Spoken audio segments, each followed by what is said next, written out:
Marges. Kumarjem.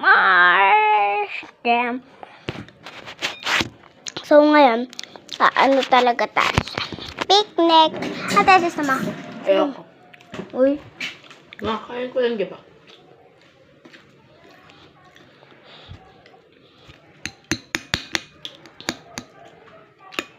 Mag-vlog ko na.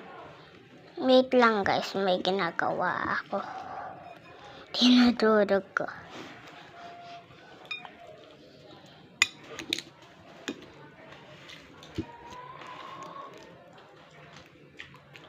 Harap.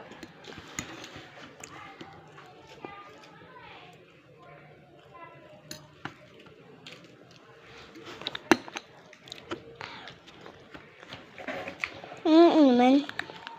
Gusto ko kinakain ko. Hindi fresh saging. Pinili ito. Akin binalatan ko lang, tapos nilagyan ko lang ng asukal. Ano si tita? Lipit ah. Sa labas ata. So ngayon, eto nga pala si Ate Mikay.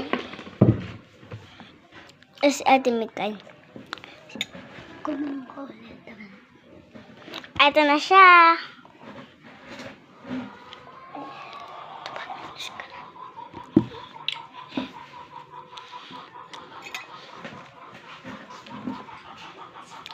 Ito-charge na kaya yan?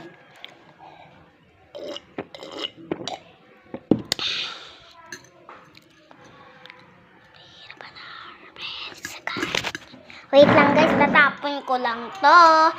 Bye-bye!